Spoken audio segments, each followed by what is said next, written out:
ഞങ്ങളുടെ ശ്രീലങ്കൻ ആപ്പ്, ഇത് കേരള അപ്പം. എന്തായിരിക്കും ഡിഫറൻസ് നമുക്ക് നോക്കിയാലോ?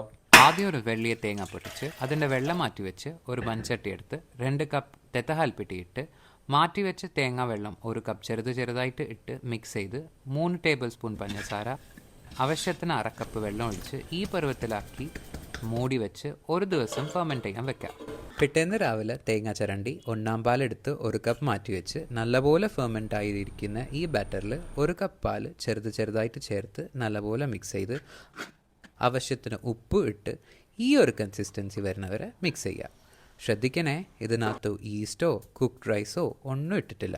പിന്നെ ഒരു പ്രത്യേകത, ഞങ്ങളുടെ നാട്ടിൽ അപ്പം ചൂടാൻ ഉപയോഗിക്കുന്നത് ഇതുപോലെ ഒരു പാത്രമാണ് കേട്ടോ. അത്യാവശ്യം കുഴിയുള്ള വട്ടപാത്രമാണ് ഞങ്ങൾ ഉപയോഗിക്കുന്നത്. നല്ലപോലെ ചൂടായ ചട്ടിയിൽ ആവശ്യത്തിന് എണ്ണ തേച്ച് കൊടുത്ത് മാവൊഴിച്ച് ഇങ്ങനെ ചുറ്റിയെടുത്ത് ഹൈ ഫ്ലെയിമിൽ മൂടിയിട്ട് ഒരു 2 to 3 മിനിറ്റ് അടച്ചു വെച്ച് വേവിച്ച് കഴിഞ്ഞാൽ നമുക്ക് നല്ല ക്രിസ്പി ആയിട്ട് കിട്ടുന്നതായിരിക്കും.